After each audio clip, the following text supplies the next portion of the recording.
Well, hello everybody. It's Andrew from Apex Cards. I hope everyone is doing well. It's been a while since I put out a video. I've been, moved to Miami, got a new job, been working real hard, having to focus on the new job that's ahead of me. So, haven't probably had the time to make videos. Just haven't had been able to will myself into it. But I want to get back into it. I want to continue making content at least weekly. So. I happened to see something interesting and wanted to share it with you guys. So I consume a lot of sports card content on a daily basis. I usually, as I'm on my commute to work, I'm listening to either a podcast or watching a YouTube video, listening to a YouTube video rather as I'm driving. And I heard something interesting. It's kind of a beef that's going on that not many people are privy to. Or it was at least an interesting call out, and the person that got called out to some degree was, maybe my favorite creator in the hobby. It was Chris Sewell at Baseball Card Collector Investor Dealer, and he probably got called out for something he didn't even realize he was doing.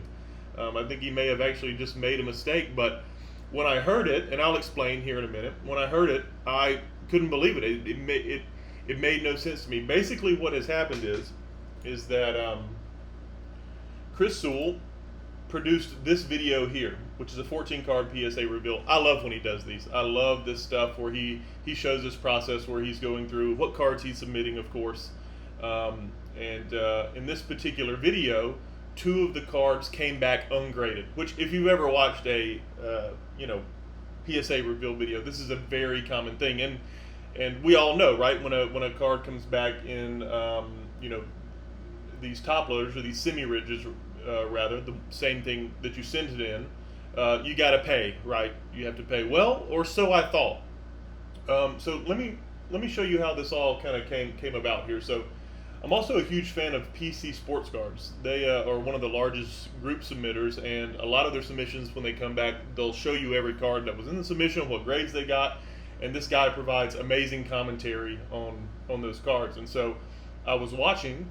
I watched this video after I had seen the 14-card PSA Reveal by Baseball Card Collector Investor Dealer, Chris Sewell, and I hear this, and right when he says this, I instantly know who he's talking about. So listen to this here. Sunday Night Football, a video popped up from somebody else's reveal. This person has like 25 to 30,000 followers, if not more. So this video that they did got 100,000 plus views in a week, which is great for them. The problem is, something they said in that video was just absolutely false. So, what they said was 2 of their cards came back as miscut N8 from PSA, which is common. But the problem they said that they got charged for that. And that is just not a true statement. And now, all those people that are watching that video that were thanking him for the video, thanking him for taking the time to do it, thanking him for going through the financials of the video where he said he lost $55 on that card. Another problem, right? Okay, so I'm not going to play all of this. He continues to show cards and eventually continues to talk about this more. But the second he said there that the problem is that Chris said, and he's obviously talking about Chris Sewell, and I'll show you that. So what happened in Chris's video is that there are 2 cards that come back as miscut. It's 2 Mickey Mantle cards, I believe. Here is one of them, and you can clearly see here on the label that it is miscut, and the one below it also says miscut. You can see the start of the word miscut there. Or maybe that's the start of Mickey, but no, here's the miscut. So right here it also says miscut. So, the PC Sports Card guy is correct, because I truly believe that any time a card is returned in a PSA order ungraded, that you must pay for the card, regardless of what happened. However, I did some research, and that is not true. There are certain instances where you do not have to pay when the card comes back.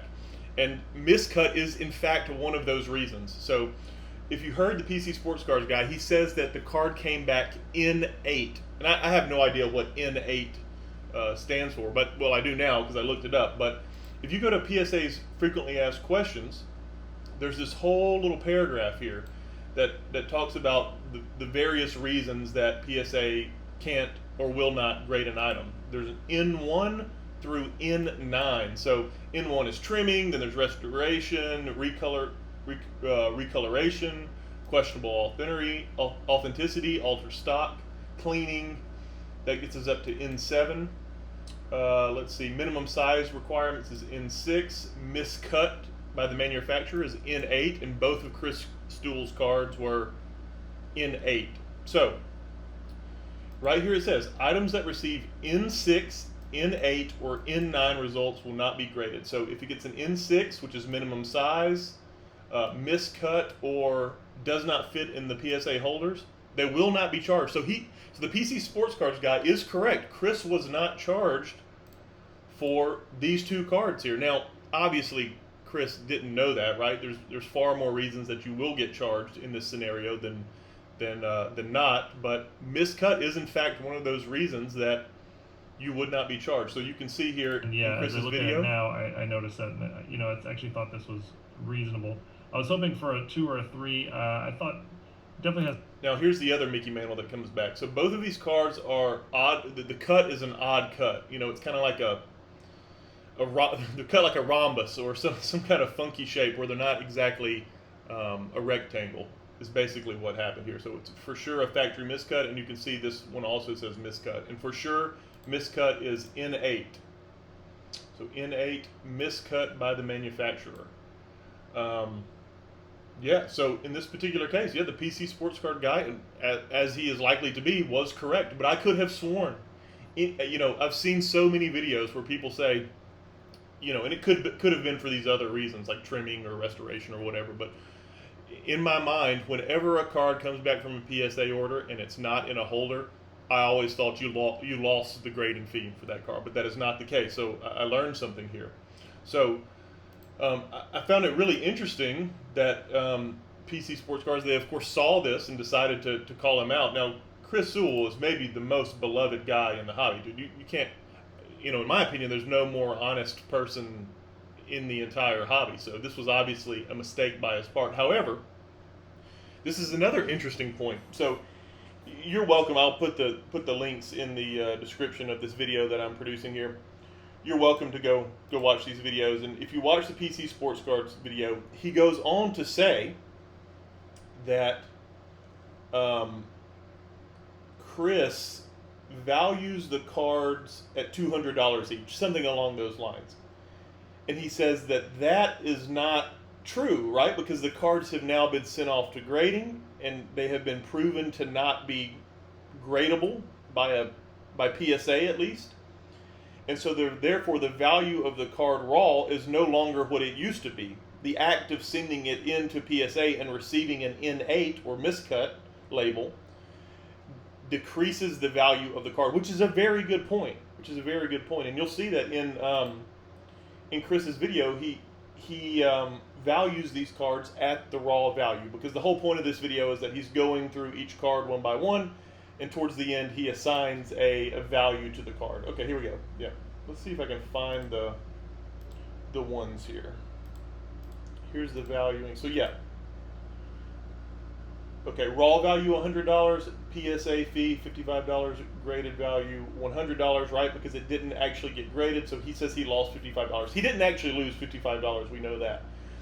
But the other point that the PC Sports Card guy is making is that this raw value of $100 is no longer correct because Chris has the knowledge that this card cannot be graded by PSA. So, obviously I don't believe Chris Sewell has any ill intentions here with this, but that's a very good point. Like, if you know a card can't be graded, what is your obligation as a seller to mention that when you sell the card? And now, of all the people who would mention something like that when selling a raw card, I believe Chris would do that.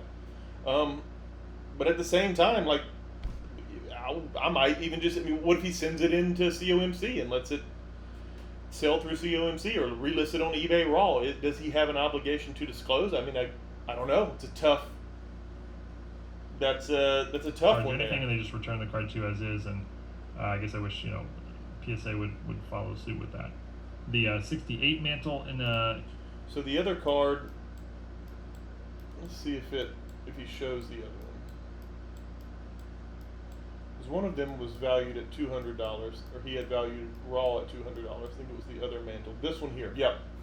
So again, is the value still $200 now that you have the knowledge that this card can't be graded by PSA?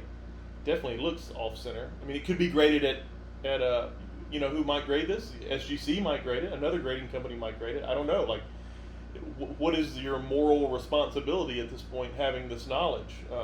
And how many times per day across the thousands of buyers and sellers and graders, people grading cards, does this happen? I mean, this is an interesting thought experiment, right?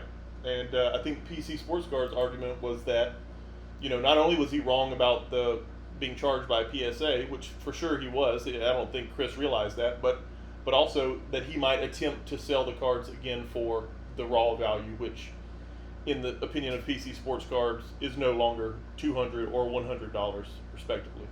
So anyway, this was an interesting one. I couldn't believe that I found someone or saw a video where somebody had a problem with what Chris Sewell was doing, who in my opinion is the most lovable and one of the best content creators and honest people in the hobby. So I'd love to hear your opinion on this. Definitely think there was no ill intent, but it did make me think. After seeing that PC Sports Cards video, I went and investigated and saw that yes, in fact, N8 miscut by the manufacturer is not charged. So Chris will not be charged for those cards. And then it made me go through the mental gymnastics of deciding, wow, okay, if I was in this scenario and now I know that these two cards cannot be graded by PSA, do I disclose that? Obviously I should. Do I disclose that when I sell the cards? Do I keep the cards? What is the correct move here? So anyway, I thought that was interesting. And perhaps there should be, I don't know. I don't even think there's a good solution when this happens, because the card is not holdered or put in a holder, and can easily be sold at a card show or on eBay or anywhere else without any issue. And then the next person that buys a card has to have the unfortunate experience of, if they send it to PSA, getting the same thing. Although we know they won't be charged, right, if it comes back as miscut. So I don't know what the obligation of the seller is. But anyway, wanted to bring that up to you guys and see what you thought, and hear your opinion on it. Thanks, everybody. Oh yeah, please like and subscribe. Also, you can join us on Discord. There'll be a link in the description of this video, and also I'll put the links to both the PC Sports Cards and the Baseball Collector Investor Dealer Chris Sewell video, as well as a link to the PSA Frequently Asked Questions, which is an enormous page, by the way. But you can just Control F N8 and read all about it. Here's a little paragraph that you can read. So apparently the N stands for no grade. So anyway, thank you guys. Appreciate everyone. Have a good one.